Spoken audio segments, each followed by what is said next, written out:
Okay. See here, a coil of spring stiffness 4 Newton per mm supports vertically a mass of 20 kg at the free end. Okay, so there is a spring from the roof, and the end of the spring you have a 20 kg mass tied to the spring. The motion is resisted by an oil dashpot. It is found that the amplitude at the beginning of the fourth cycle is 0.8 times the amplitude of the previous vibration. So, what is the meaning of this?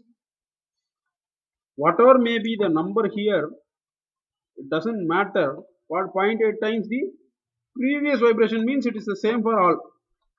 The vibration reduces by 0.8. If he has told the first cycle or second cycle something here, you have to do a lot of calculation. But what is given here? Previous vibration, which means third cycle. So third cycle amplitude reduces by 0.8 times and becomes the fourth cycle amplitude. So 0.8 is your x1 by x2. That is equal to x2 by x3 equal to x3 by x4. Okay, do you understand? Determine the damping force per unit velocity or damping coefficient. This is C, Newton per meter per second. Okay. Also find the ratio of frequency of damped and undamped vibrations. Omega C by omega n, or omega n by omega d, or Fn by Fd. Okay. So two questions. So given data 4 Newton per millimeter, which is 4000 Newton per meter, 20 kg mass is attached. Okay. So damping force per unit velocity. I am going to declare these unknown values as some variables. Let C equal to the damping coefficient, damping force. So this is shortly called as damping coefficient, damping force in Newton per unit velocity. So xn equal to amplitude at the beginning of third cycle, xn plus 1 equal to amplitude at the beginning of fourth cycle. So which is 0.8 times the third cycle amplitude, which is given to you. Okay, we know that natural circular frequency of motion omega n equal to root of s by m, that is 4000 by 20, it comes around 14.14. So this is omega n. Okay, log of xn by xn plus 1 equal to, so this is your formula for logarithmic decrement, right? So I missed to animate these steps, so please carefully follow me. Log of e xn by xn plus 1 equal to a into 2 pi by root of omega n square minus a square. So this is your formula, normal formula that we derived earlier.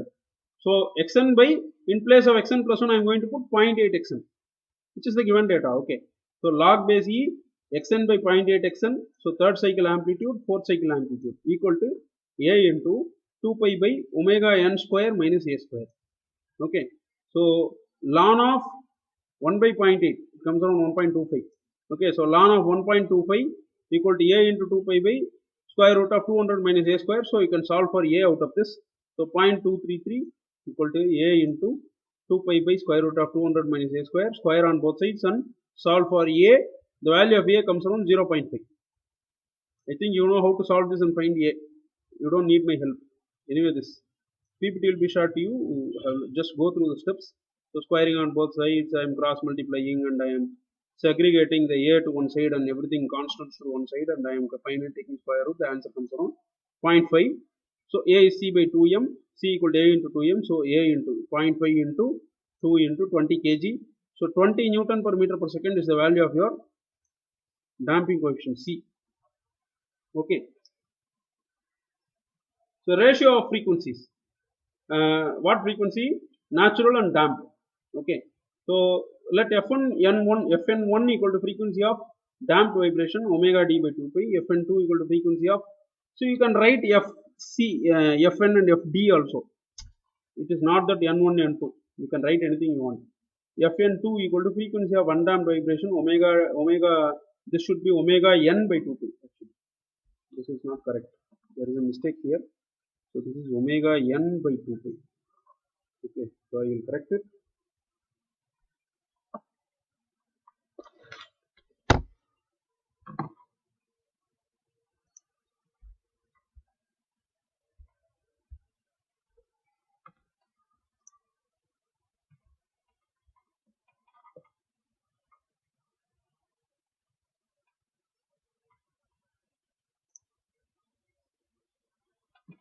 Okay. So ratios. So damped by undamped, that is equal to this divided by this whole thing. So omega d by 2 pi divided by omega n by 2 pi. So cross multiply omega 2 by 2 pi into 2 pi by omega n. So 2 pi you can cancel out. So that becomes omega d by omega n. So that is omega n square minus omega d formula. What is formula? Root of omega n square minus a square divided by omega n. I think this omega n should be outside the square root. Okay. So divided by 14 point. You please check this calculation. 14.4 square. This will come around 200 minus 0.5. So 199.5 square root of 199.5 divided by 14.14. So this 14.14 actually should be outside the square root. Okay. So this whole thing is wrong. Square root of. So there are a lot of mistakes in your Kurmi textbook. So please follow my notes. I'm correcting all the mistakes and bringing it here for you.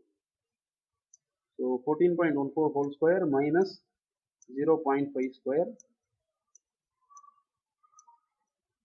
whole divided by 14.14. This 14.14 is not inside the bracket.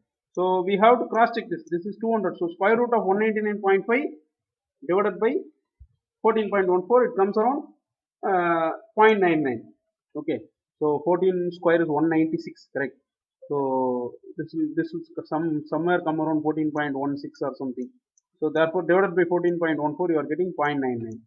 Okay. So ratio of undamped to damped to undamped frequency is 0.99. Okay. Any doubts in this?